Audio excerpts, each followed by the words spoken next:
पिता पुत्र पितात्मा के नाम पर आमीन। सर्वशक्तिमान महान परमेश्वर पिता, हम आपको धन्यवाद देते हैं सुंदर समय के लिए। आपके पवित्र जीवित वचन को हम पढ़ने सुनने जा रहे हैं। पवित्र आत्मा जी हमारी मदद करें, हमारी सहायता करें। आज के हर एक वचन प्रार्थना के लिए खुदावन, हर एक बात के लिए जो परमेश्वर आपके वचनों में लिखी गई है प्रभु, आज का हर एक वचन प्रभु भेद के द्वारा हमारे बीच में प्रकट हो और उन बातों को आज हम सीख सके जो आज से पहले हमने कभी जाना नहीं। पिता, सारी आदर आपको देते हुए प्रार्थना यीशु मसीह के नाम से अब आप आपसे मांगते हैं, सुनिए और दया से ग्रहण कीजिए। आमीन आमीन आमीन। तो आइए हम सुक्ति ग्रंथ अध्याय 1 हम 20 से पढ़ेंगे।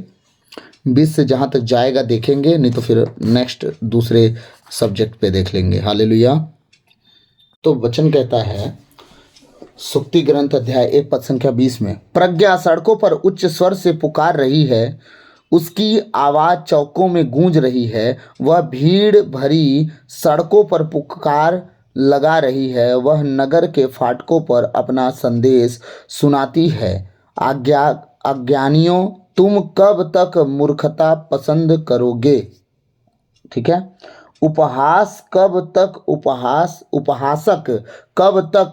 उपहास करते रहेंगे? मूर्ख कब तक ज्ञान से बैर रखेंगे? यदि तुम मेरी चेतावनी पर ध्यान दोगे तो मैं तुमको अपना आत्मा प्रदान करूंगी और तुम पर अपना संदेश प्रकट करूंगी। मैंने पुकारा और तुमने मुझे अस्वीकार किया, मैंने अपना हाथ पसारा और तुमने ध्यान न दिया। तुमने मेरे परामर्श का तिरस्कार किया और मेरी चेतावनी ठुकराई। हालेलुया। मैं इस वचन को यहीं तक लूँगा और बाकी जो बचेगा 26 से लेके हमारा 33 तक वो मैं नेक्स्ट पार्ट में डालूंगा।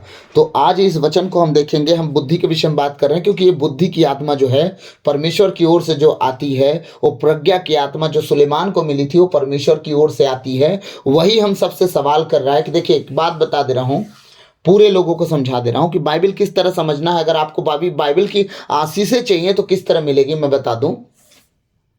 दुनिया कैसे बनी, कहां से बनी, अगर जानना है तो आप उत्पत्ति पढ़ लो। ठीक है। अगर आप विधि व्यवस्था को आप जानना है, नियम कानून को जानना है, तो मूसा की बातों को पढ़ लो, है ना। होशिया को पढ़ लो, मूसा को पढ़ लो। ठीक है। अगर आपको तकलीफों में परमेश्वर का इंतजार करना कैसे है और अपनी तकलीफों को आप झेल नहीं पा रहे हो और इंतजार आपसे नहीं हो पा रहा है, आपके अंदर सब्र पेशेंस नहीं है, तो आप अय्यूब को पढ़ लीजिए। अय्यूब आपको सिखा देगा कि तकलीफ क्या होती है और परमेश्वर का इंतजार करना क्या होता है। सही है। अगर आपको आराधना प्रार्थना करना नहीं आता, आपको भजन गीत गाना नहीं आता, तो आप स्तोत्र ग्रंथ टोटल पढ़िए, पूरा 150 अध्याय, आपको सब समझ में आ जाएगा कि प्रार्थना होता क्या है, प्रार्थना किया कैसे जाता है। दाऊद सिखा देगा। ठीक है। अब आते हैं बुद्धिमान बनने के लिए। अगर किसी को बुद्धि की कमी है, हाँ, अगर बुद्धिमान बनना है तो क्या करें? सुक्ति ग्रंथ पढ़े। ठीक है। जो लाल बाइबल पढ़ते हैं वो नीति वचन पढ़े। जिसे बुद्धि चाहिए वो नीति वचन सुक्ति ग्रंथ पढ़े। ठीक है। जिसे भविष्यवाणियों के वरदान चाहिए वो पूरे भविष्यवक्ताओं को पढ़े। बार बार उनके वचनों को पढ़े। वो धीरे धीरे उनके अंदर वो घुसना शुरू हो जाएगा। ठीक है। यीशु मसीह के जीवनचर्या को जानना है तो आप मत्ती, मार्कुस, लूकास, यूहन्ना 4 सुसमाचार पढ़ लें। लेकिन अगर बहुत विशेष यीशु मसीह के करीबी चीजों को जानना है, उसके तकलीफों को जानना है, उसकी सेवकाई को बहुत नजदीक से जानना है, तो सबसे पहले यूहन्ना पढ़ा जाए। ना मत्ती, ना मार्कुस, ना लूकास, ये तीनों अलग अलग चीज वर्णन करते हैं, लेकिन बाइबल में ये पहला एक व्यक्ति है जिसको कहते हैं यूहन्ना। वो यीशु मसीह को करीब से जानता था, वो बेटा था। हाँ, पूरे तीनों सुसमाचार में कहीं नहीं लिखा है यीशु मसीह रोया, लेकिन यूहन्ना के सुसमाचार में आपको मिलेगा कि यीशु मसीह रोया। वो ही व्यक्ति है जो यीशु मसीह को करीब से देखता था। किसी ने लिखा वो मार खाया, किसी ने लिखा उसे ताड़ना पड़ी, किसी ने लिखा कोड़े खाए, किसी ने कुछ लिखा, लेकिन यूहन्ना ही पहला व्यक्ति है जो लिखता है वो रोया। क्योंकि यीशु मसीह को करीब से अगर आपको जानना है तो यूहन्ना पढ़िए। सब कहते हैं मत्ती से शुरू करते करिए, मैं कहता हूँ यूहन्ना से शुरू कीजिए अगर और करीब से जानना है। और चेलों का सेवा कार्य जानना है तो पूरे पत्र पढ़ डालिए, जितने पत्र लिखे गए हैं। और जिसको दिन रात 24 घंटा आशीष में बने रहना है, अपने घर को अपने परिवार को आशीषित रखना है, वो प्रकाशना ग्रंथ पढ़े दोनों टाइम, सुबह दोपहर शाम, बल्कि तीनों टाइम। आशीषित रहेगा वो घर जहां वो पढ़ा जाएगा, वो व्यक्ति जो पढ़ेगा, वो व्यक्ति जो सुनेगा, सब उसमें आशीषित रहेंगे। तो बाइबल के भेद की बातें मैं आप लोग को शेयर कर दिया। अब ये बुद्धि की आत्मा जो परमेश्वर की ओर से आती है, बुद्धि आत्मा क्या बोलती है पता है आपको?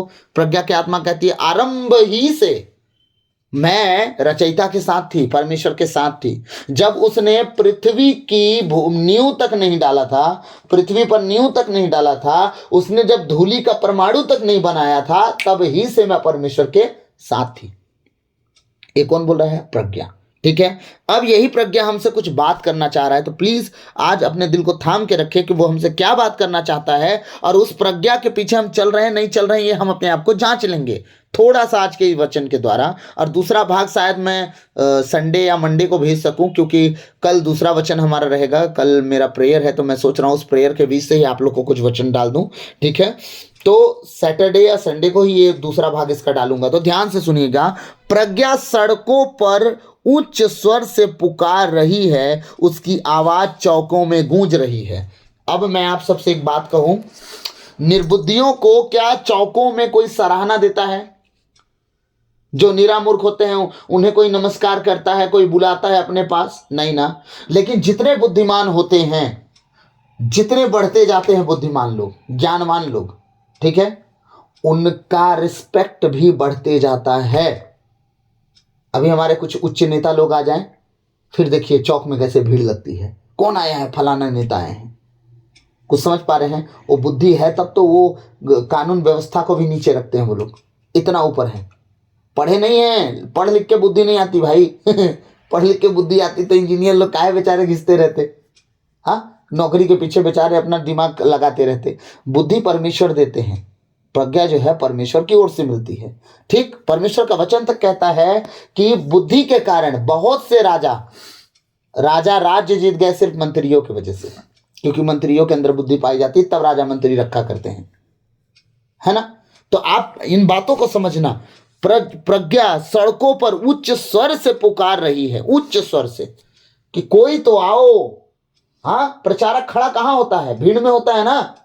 हाँ, अकेले थोड़ी खड़ा होकर जंगल में प्रचार करता है, भीड़ में खड़ा होता है कि नहीं होता है? प्रभु के करीब बुलाता है कि नहीं बुलाता है? आओ सब आओ, आओ प्रभु के करीब आओ। रोड में सड़कों में माइक ले लेके उच्च स्वर से पुकारते हैं लोग, प्रभु के करीब आओ, प्रभु के करीब आओ। लोग नहीं आते।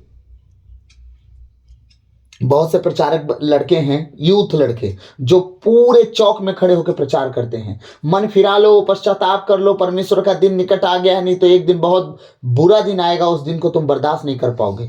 और वो दिन कब होगा? जब परमेश्वर सबको लेके चला जाएगा। दुनिया में सबसे ज्यादा, मैं बार बार बोलता हूं, भीड़ कब लगेगी चर्च में? जब यीशु मसीह आएंगे, अपने लोगों को उठा के ले जाएंगे, तब पूरी दुनिया चर्च में मिलेगी आपको। क्योंकि प्रचार तो हो ही चुका है, यीशु मसीह आएगा, अपने लोगों को उठा ले जाएगा, है ना। तब दुनिया के सारी चर्च फुल होंगी, हाउसफुल रहेंगी, मतलब बाहर तक। उस दिन ना इंस्ट्रूमेंट होगा, ना बजाने वाला होगा, ना गिटार बजाने वाला होगा, ना कुछ करने वाला होगा, ना प्रचारक होगा, ना पादरी होंगे, कोई नहीं होंगे, ना पास्टर होंगे, ना फादर होंगे, ना सिस्टर होंगे, ना ब्रदर होंगे, कोई नहीं होंगे उस दिन। उस दिन पूरी दुनिया रोएगी कि माफ कर दो, हमें ले चलो, माफ कर दो, हमें ले चलो, माफ कर दे, हमें ले चलो। खाली रोते रहेंगे। उस दिन कोई सुनने वाला नहीं होगा। उस दिन म्यूजिक भी नहीं बजेंगे कि रुलाने के लिए इमोशनल गाने बजाए जाए, यीशु मसीह तेरे बिना मैं तो जी ना पाऊंगा। यहाँ गायक भी इमोशनल होता है, सुनने वाले भी इमोशनल होते हैं। उस दिन इमोशनल नहीं होंगे। उस दिन बिना कहे रोएंगे, इतना रोएंगे, इतना रोएंगे कि जिसका कोई ठिकाना नहीं होगा। बस यही कहेंगे, प्रभु हमें माफ कर दो। उस दिन कुछ ऑप्शन नहीं रहेगा, क्योंकि यीशु मसीह बार बार क्रूस पर मरने नहीं आएंगे। एक बार उन्होंने अपनी जान दी, दूसरे बार वो सिर्फ न्याय करने आएंगे। परमेश्वर का वचन कहता है, जब तक आत्मा मिल सकता है तब तक ढूंढो, मतलब एक दिन नहीं मिलेगा वो। और वो कब होगा? रैप्चर के टाइम। कब होगा? पलक झपकते सब गायब, धर्मी जन गायब। कब्र में जो धर्मी जन सो गए हैं, जो हमारे पवित्र फादर सिस्टर जी जो सो गए हैं कब्र में, वो सब उठा लिए जाएंगे। उस दिन बच्चे गायब हो जाएंगे जिनका बपतिस्मा हो गया है है ना, वो गायब हो जाएंगे। जिनका नहीं भी हुआ है प्रभु के लोग हैं वो भी गायब हो जाएंगे। मैं क्या कहना चाह रहा हूं, जो धर्मी जन हो उस दिन गायब हो जाएंगे, लेकिन जो अधर्मी है वो बच जाएंगे। इसके बाद क्या होगा? रोने पिटने से यीशु मसीह आएंगे माफ करने। वो 7 साल का कड़ी तपस्या झेल लेंगे। अगर कि अगर यीशु का नाम लोगे सर कटेगा, अगर झेल लेंगे, ठीक है। राशन नहीं मिलेगा, बाहर से खाना नहीं मिलेगा, बैंक से अपना पैसा आप नहीं निकाल सकते, घर में बिजली का बिल नहीं दे सकते आप, तब आप अगर 7 साल झेल लोगे, तब यीशु मसीह दूसरे आगमन में जब आएंगे, आप अपना सर ऊपर उठाओगे उसी उद्धारकर्ता की ओर, और अपने आप को उस टाइम फिर सरेंडर करोगे, परमेश्वर माफ कर दे। वो लास्ट ऑप्शन है। 7 साल झेल लेगा कोई? आज का दुनिया में जितना है फैसिलिटी में लोग जी रहे हैं, झेल पाएंगे?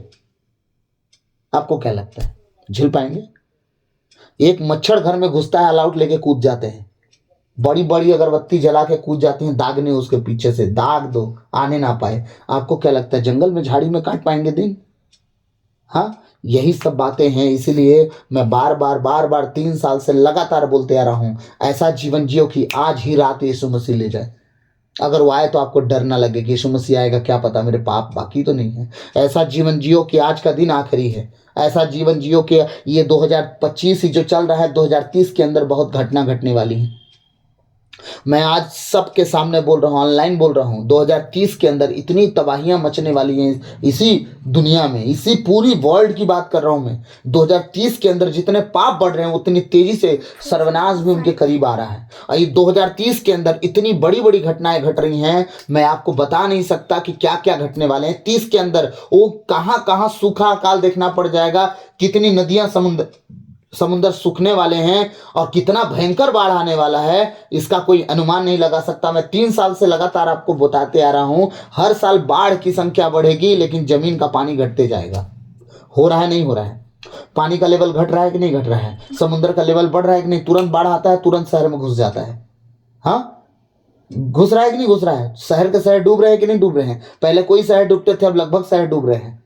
हो कैसे रहा? ये सारी बातें मैंने 3 साल से बार बार कहा है, और ये घटते जा रही, होते आ रहा है, लेकिन लोग मन नहीं फिरा रहे। अब कहेंगे लोग कि शहर के लोग में सब पापी होंगे। अरे भाई, जो धर्मी है वो कितना धर्म का काम कर रहा है ये भी तो बता दो। वो अपने घर के नीचे तक तो लिमिटेड पड़ा हुआ है। परमेश्वर ने नहीं कहा कि तुम लिमिटेड जियो, अपने घर के लिए, अपने परिवार के लिए बस जियो। उसने कहा है तुम बचो, तुम्हारा घराना बचे, तुम्हारा पड़ोसी। अगर तुम मान लो एक बात, यीशु मसीह आए, आके चले गए, हाँ, काश उस दिन आपका पड़ोसी क्या बोलेगा? काश मेरा पड़ोसी जो प्रभु को मानता था एक बार तो सुसमाचार सुना दिया होता।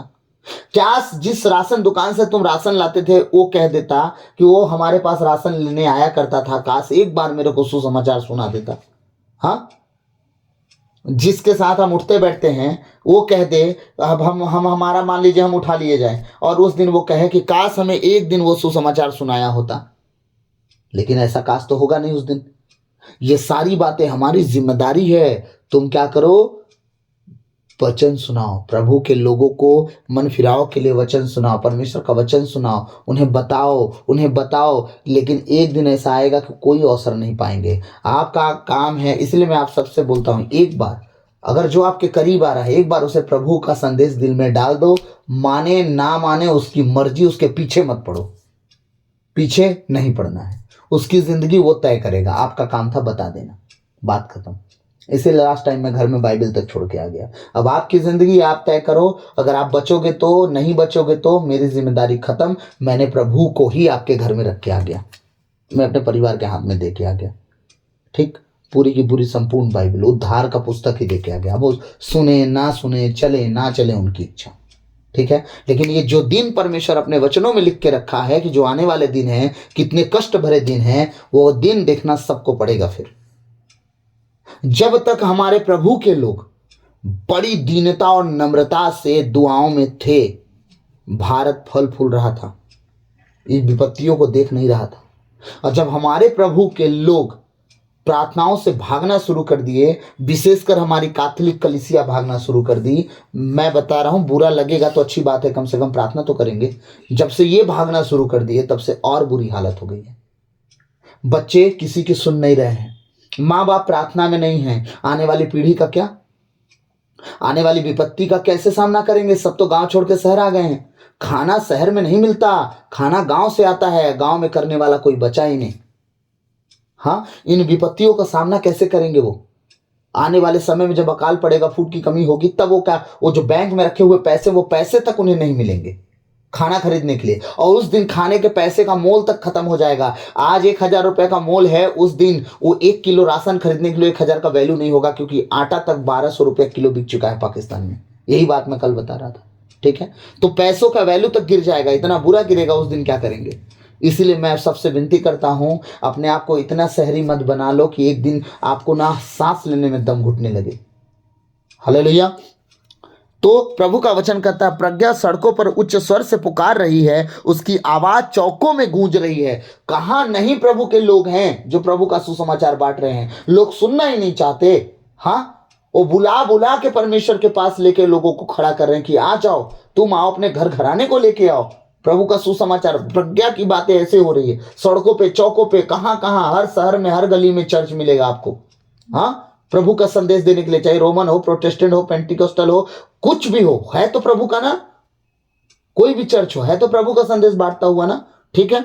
हाँ, वह बड़ी भीड़ भरी सड़कों पर पुकार लगा रही है, वह नगर के फाटकों पर अपना संदेश सुनाती है। कौन? प्रज्ञा। कौन? यीशु मसीह का वचन। ठीक है, नगरों के फाटकों पर हर जगह प्रभु के संदेशक मिल जाएंगे आपको। कहाँ नहीं मिलेंगे? प्रचारक मिलेंगे, हर जगह मिलेंगे। ठीक है। अज्ञानियों, तुम कब तक मूर्खता पसंद करोगे? किसको बोल रहे हैं? अज्ञानियों को। उन्हें मूर्खता बड़ी पसंद है, लेकिन उन्हें बुद्धि नहीं चाहिए परमेश्वर की। ठीक है, कह रहा है वचन, अज्ञानियों, कब तक तुम कब तक मूर्खता पसंद करोगे? उपहासक, कब तक उपहास करते रहोगे? जो ठट्ठा और मजाक करते हैं ना, उनके लिए कहा जा रहा है ना? कब तक तुम मजाक करते रहोगे? जिंदगी तुम्हारी मजाक बन के रह जाएगी एक दिन, क्योंकि तुम मजाक बोल रहे हो अपनी लाइफ में, मजाक ही काटोगे। तुम भी एक दिन हंसी के पात्र रह जाओगे। और परमेश्वर के वचन पे मजाक उड़ाने वाले, अब सोच के देखिए, जहां से खुद बुद्धि प्रोवाइड होती है, ज्ञान प्रज्ञा प्रोवाइड होती है, उसी का तो मजाक उड़ाओगे, तो तुम्हें कहां से मिलने वाली? तुम तो जिंदगी में ठोकरे खाओगे बाबू, है ना? अज्ञानियों, तुम कब तक मूर्खता पसंद करोगे? उपहासक कब तक उपहास करेंगे? मूर्ख कब तक ज्ञान से बैर रखेंगे? मूर्ख लोग, कब तक तुम ज्ञान से बैर रखोगे? भाई बताओ तो, कुछ सवाल कर रही है। कौन? प्रज्ञा। मूर्ख लोग, कब तक ज्ञान से तुम बैर करोगे? ज्ञान को कब अपनाओगे तुम? क्यों ज्ञान को दुश्मन मान के घूम रहे हो? यही ज्ञान है तुम्हें जो परमेश्वर के राज्य तक ले जाएगा, और स्वर्ग राज्य तक। ये बताइए, जिसको बुद्धि नहीं है वो परमेश्वर की आज्ञाओं पे चलेगा ही नहीं। जब चलेगा ही नहीं तो क्या स्वर्ग राज्य उसके बाप का है मिल जाएगा भाई? हाँ, जब बुद्धि उसके पास आएगी, प्रज्ञा उसके पास आएगी, तब वो वचन के अनुसार चलेगा। हाँ, जब वचन के अनुसार चलेगा तब तो स्वर्ग राज तक पहुंच पाएगा ना उसके वचन से दाएं मुड़ना है, ना बाएं मुड़ना है, तब जाके स्वर्ग राज मिलेगा। जब वो बुद्धि से बैर करेगा, प्रज्ञा से बैर करेगा, तो स्वर्ग उसको मिल जाएगा? कभी नहीं मिलेगा। हालेलुया। अब 28वां वचन कह रहा है, यदि तुम मेरी चेतावनी पर ध्यान दोगे। अब देखिए, इंपॉर्टेंट बात है, कह रहा जितनी चेतावनियां मैंने दी है, अगर तुम इन चेतावनियों पर ध्यान दोगे, ठीक है, तो मैं तुमको अपना आत्मा प्रदान करूंगी। प्रज्ञा का आत्मा क्या बोल रही है? मैं अपनी आत्मा प्रदान कर दूंगी। आत्मा, एक दुष्ट आत्मा भी होती है ना, उनकी बात नहीं हो रही है। आत्मा का मतलब एक रूह होता है, जो सही और गलत दो तरह के रूह होते हैं। ठीक है, तो ये प्रज्ञा की आत्मा है, और ये कह रही है कि यदि तुम मेरी चेतावनी पर ध्यान दोगे तो मैं तुमको अपना आत्मा प्रदान करूंगी। अपना आत्मा मतलब बुद्धि की आत्मा, प्रज्ञा की आत्मा, और तुम पर अपना संदेश प्रकट करूंगी। कौन सी संदेश? ये भेद भरे संदेश, जो बाइबल में लिखे हुए भेद की बातें हैं। हाँ, जो परमेश्वर आरंभ से लेते आया है, उत्पत्ति से प्रकाशना ग्रंथ तक जितनी बातें भेद की हैं, वो कह रही है कि मैं तुम पर प्रकट करते जाऊंगी, क्योंकि बुद्धि, आपको मालूम है परमेश्वर ने कहा है कि समय आने पर तुम्हें शब्द दिए जाएंगे, कब कहाँ क्या बोलना है। तो ये बुद्धि प्रज्ञा की ही आत्मा है, जो समय आने पर आपको फटाक से याद दिला देता है कि कब कहाँ क्या बोलना है। हालेलुया। मैंने पुकारा और तुमने मुझे अस्वीकार किया। मैंने क्या किया? पुकारा। आज कलीसियाओं में बार बार चिल्ला चिल्ला के हमारे अगुए चिल्ला चिल्ला के पुकार रहे हैं, प्रभु के करीब आओ, प्रभु के करीब आओ, प्रभु के करीब आओ, उसकी सुनो, बाइबल पढ़ो, बाइबल पढ़ो, बाइबल पढ़ो, पढ़ोगे जानोगे तब तो चलोगे, पढ़ोगे जानोगे तब तो चलोगे। अब यही वचन जो है बार बार परमेश्वर के जनों के अंदर वो बुद्धि की आत्मा प्रवेश ना करती तो पुकारते क्या? तुम मरो, हमको क्या करना है, चुपचाप निकल जाते। हाँ, कह रहा है मैंने पुकारा और तुमने मुझे अस्वीकार किया, मैंने अपना हाथ पसारा और तुमने ध्यान नहीं दिया। बार बार बार बार बार बार अगुए हाथ जोड़ जोड़ के विनती तक करते हैं, प्लीज प्रभु के करीब आओ, प्लीज बाइबल को पढ़ो, जितना ज्यादा हो सके घर में प्रार्थना करवाओ, क्योंकि दिन बुरे हैं और आने वाला समय बहुत बुरा है, उसे झेल नहीं पाओगे। हाँ, अपनी बाहें पसार पसार के पुकार पुकार के बुला रही है बुद्धि प्रज्ञा की आत्मा, लेकिन लोग सुनना नहीं चाह रहे हैं। इसीलिए आज जो दुर्गति हो रही है और होने वाली है वो यही कारण है कि परमेश्वर की आत्मा का ना सुनने के कारण। हालेलुया। ये लास्ट वचन, ठीक है। तुमने मेरे परामर्श का तिरस्कार किया और मेरी चेतावनी ठुकराई। बुद्धि की आत्मा क्या कर रही है, क्या कह रही है कि जितना कुछ मैंने तुमसे कहा उसे तुमने क्या कर दिया, तिरस्कार कर दिया। तुमने उसे कभी स्वीकार नहीं किया, तिरस्कार कर दिया, और मेरी चेतावनी को क्या कर दिया, तुमने ठुकरा दिया। अब जब तुम मेरी चेतावनी को ठुकराए हो तो उसका परिणाम 26 से लेकर 33 तक हम जब पढ़ेंगे तो पता चल जाएगा कि आगे क्या स्वाद चखने वाले हैं हम सब का मतलब पूरी पृथ्वी। यीशु मसीह एक जाति के लिए जान नहीं दिया था, ठीक है, पूरी मानव जाति के लिए उसने जान दिया था। इसलिए जितने धर्म के लोग हैं जब यीशु मसीह को यीशु मसीह कह के स्वीकार करते हैं उनके जीवन में प्रभु काम करते हैं। अगर एक जाति के लिए यीशु मसीह अगर आए होते तो सिर्फ एक जाति में काम होता, सारी जातियों में काम ना होता।